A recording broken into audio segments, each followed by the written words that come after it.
From childhood, I was raised and cherished by my grandparents. In a minor accident, my beloved grandmother passed away. During that time, out of the blue, I received a message from my long unheard from sister-in-law. The message read, "I need you to take care of your grandmother who passed away 3 months ago."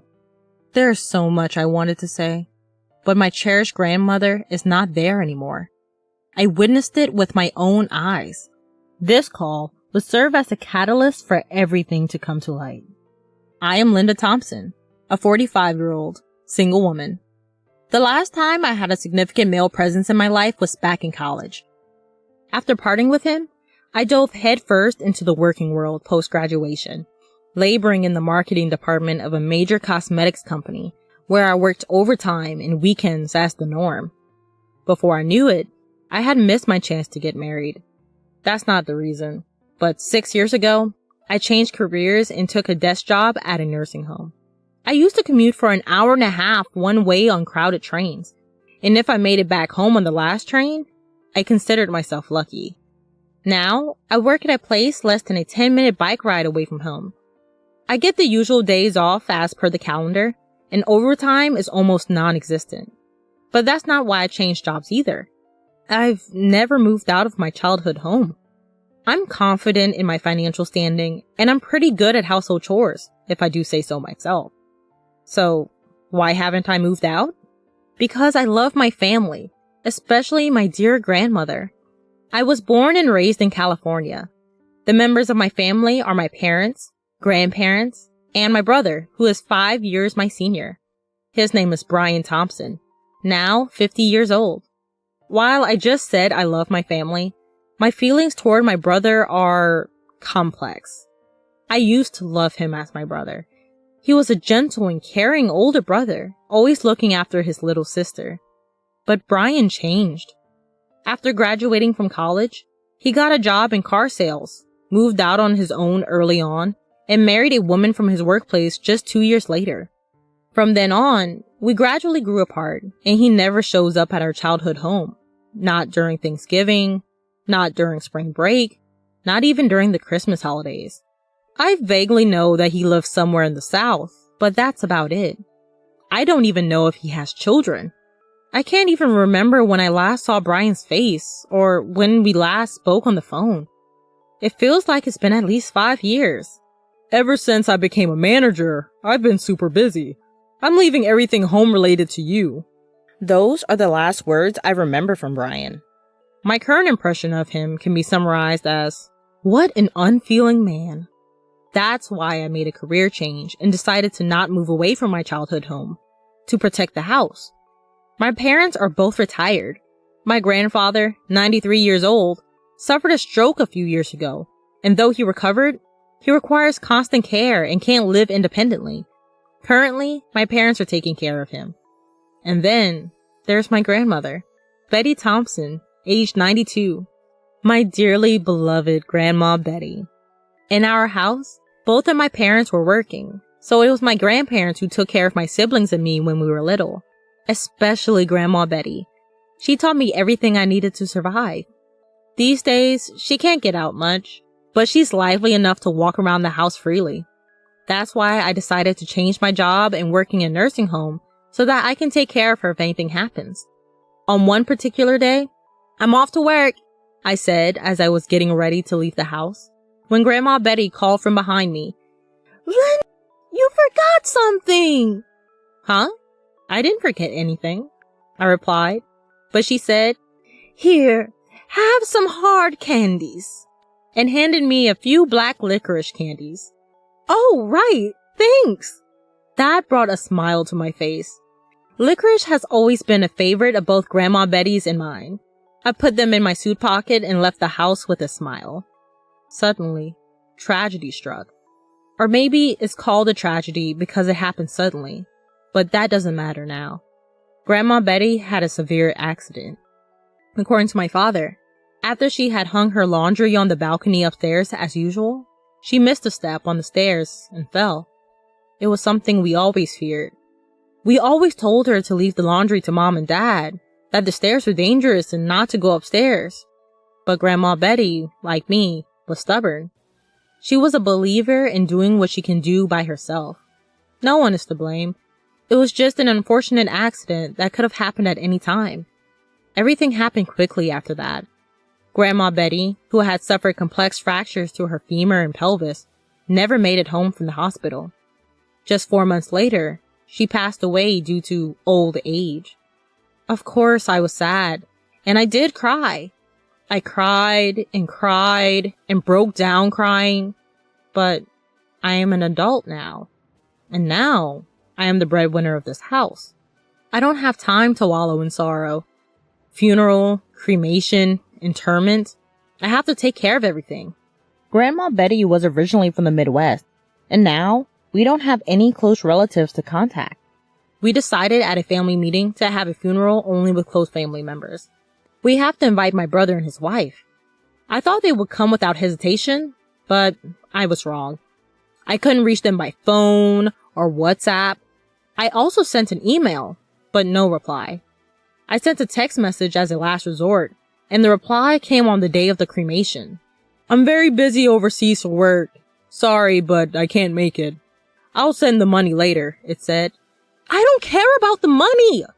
Upon seeing the message, I found myself speaking out loud unintentionally. Could his job really be so important that he can't even make time to say goodbye to our grandma who adored us so much? It's hard to accept.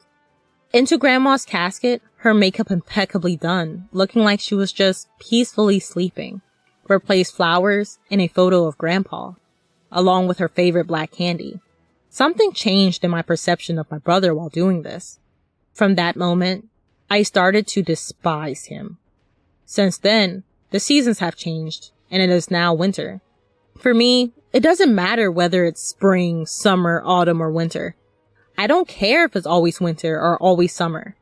I've even considered quitting this job, but Grandpa is still alive. My parents will need care at some point too. I still need to earn a lot for that. With those thoughts, I was mechanically getting through my work during the lunch break on a weekday, my heart filled with emptiness. Then, I got a call from an unexpected person. If it hadn't been registered, I wouldn't have answered. My smartphone displayed sister-in-law. She is Heather Thompson, 46 years old. She's my brother's wife. In other words, she's my sister-in-law. The only time we talked was briefly after their wedding. That's all I remember. Why would she be calling now? Maybe I should just ignore it. But the ringing won't stop. Finally, I sighed and decided to pick up the phone. Yes, this is Linda. Sorry to disturb you at work. This is Heather, Brian's wife? It's been a while. Heather started with an apologetic tone. Ah, that's right. Despite being in a higher position and older, she always maintained a humble attitude.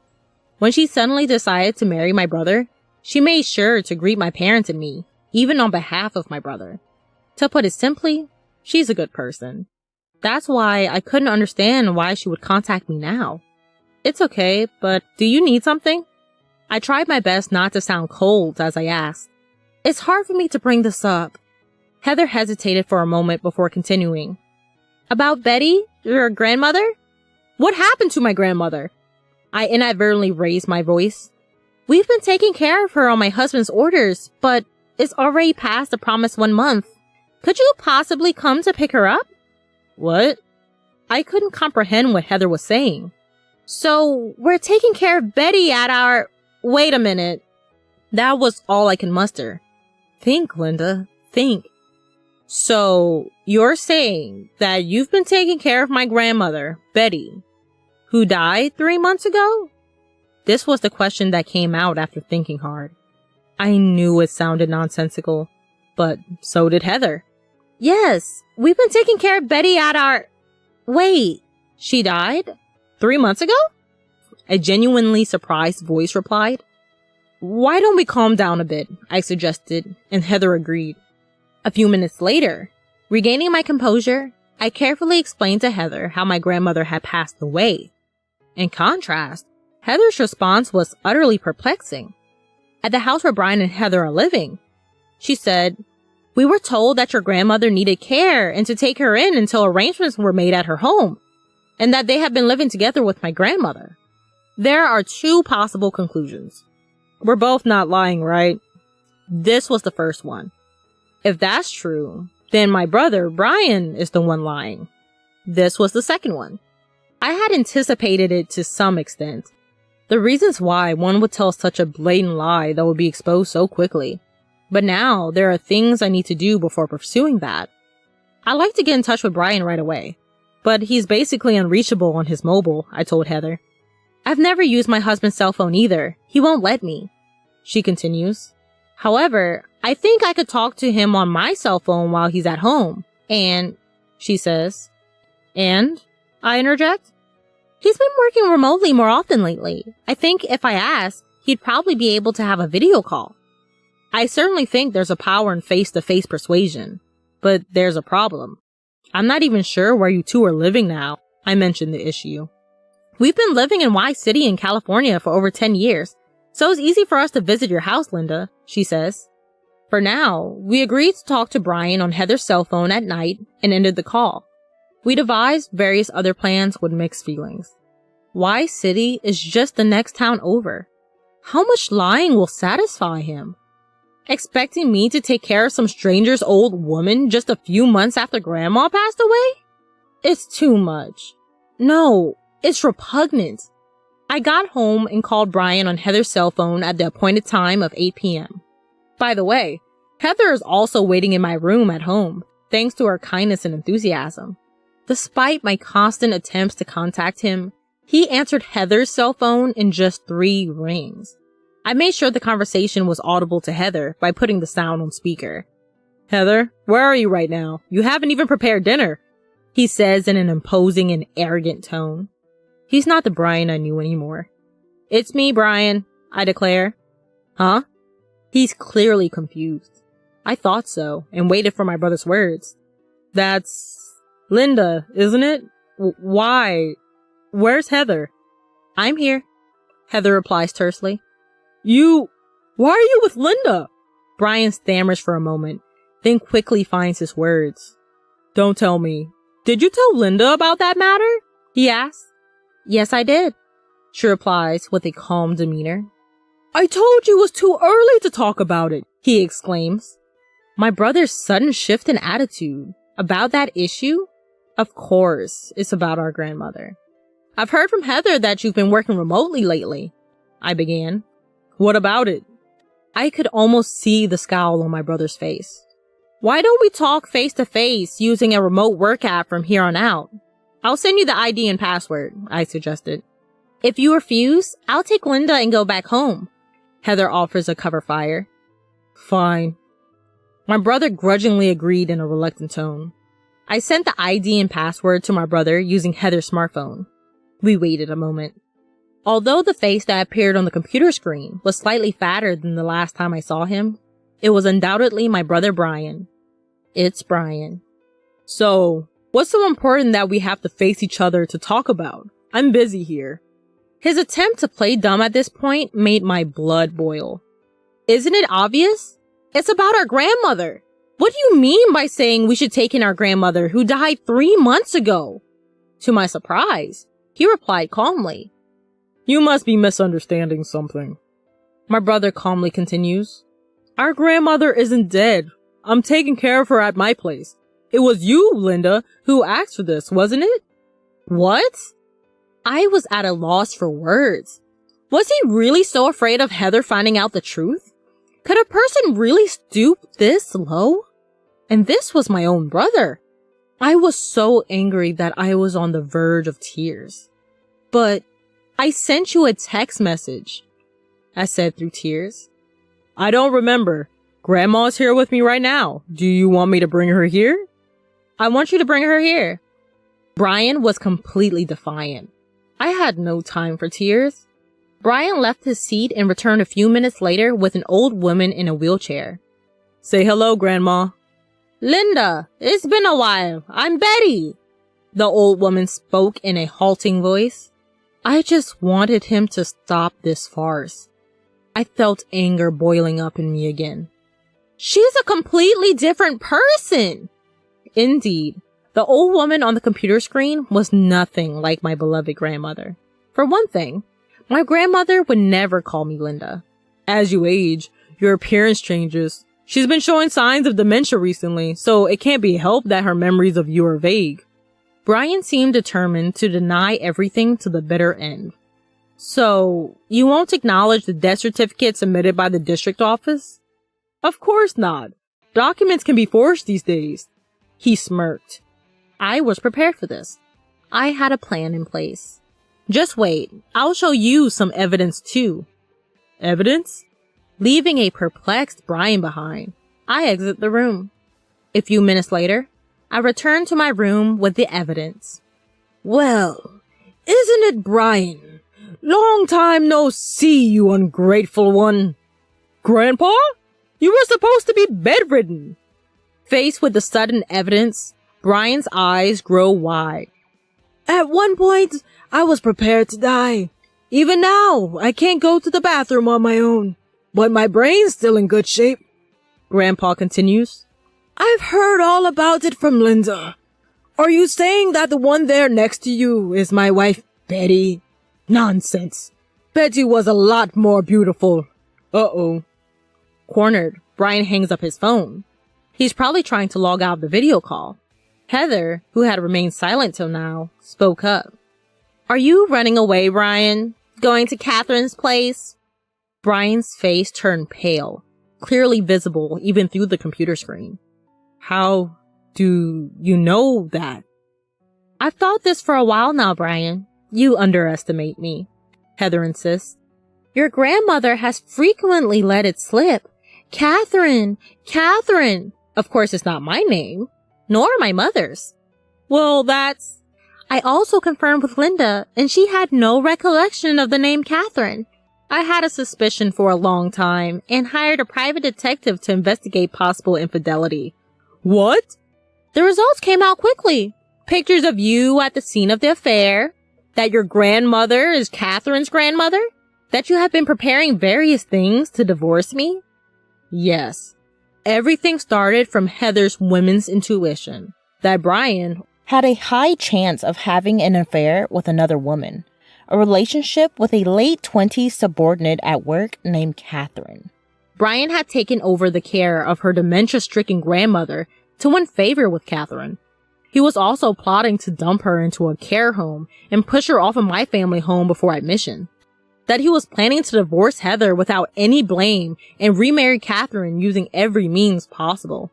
Heather proved all of this and then approached me. Honestly, she is an extremely intelligent woman, which seemed unimaginable from her appearance and demeanor. Do you have anything to say? I asked Brian, only intending to listen. I'm really sorry. Forgive me. I didn't mean to deceive you. Heather too. I'll break up with Catherine, so... said Brian, bowing his head through the screen. Science these days have certainly developed. We can clearly see your crying face from afar. Grandpa, please help me. Fool! After using Betty and betraying my beloved granddaughter and daughter-in-law, I don't ever want to see your face again. This is the last time. Linda, you too? Well, the most authoritative person here is Grandpa. And by the way, I also never want to see your face again. Heather! I've already completed the divorce mediation process. I'm going back to my parents' house, so let's meet in court next. Well then, goodbye, big brother. With those words, I hit the exit button on the remote conversation on my laptop. The seasons have changed, and it's now the time of the autumn equinox. I was alone, visiting my grandmother's grave. With hands clasped together, I made various reports in my mind. Brian divorced Heather. Naturally, the outcome was overwhelmingly in Heather's favor. Brian ended up having to pay an enormous amount of alimony and even came crying back home at one point. However, thanks to Grandpa, who's still mentally sharp, a virtual disownment took place.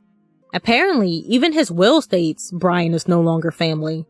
He had wished to remarry Catherine, but women in this world are not so sweet to marry a divorced man in his 50s with not only zero savings, but debt. Eventually, he had to quit his long-time job at the automobile company, and now he's reportedly living in a cheap one-bedroom apartment and paying alimony while working odd jobs.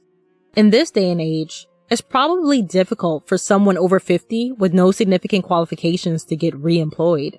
It's all a case of reaping what you sow. Most of the information about Brian came from Heather. Heather and I hit it off after that, and we meet quite often for tea as friends. But that being said, I finished everything, grandmother. I'll come again, I said as I stood up from the gravestone. Then, a slightly strong breeze blew, and at the same time, I heard a voice I loved so much. Linda, thank you. Please take care of your grandpa for a little while. Grandmother? I muttered. Then I suddenly noticed that I was gripping something in my right hand. There was a piece of black candy in my palm. That was strange. I didn't bring any black candy as an offering today. I'm not particularly a believer in gods or ghosts. Could it be grandmother? No, that couldn't be. There's always black candy at the altar, so I must have picked one up unconsciously and put it in my pocket, then forgot about it. But if I think that my grandmother is still watching over me somewhere, I feel like I can keep doing my best in life. Thank you, grandmother, I murmured, looking up at the sky, and left the graveyard.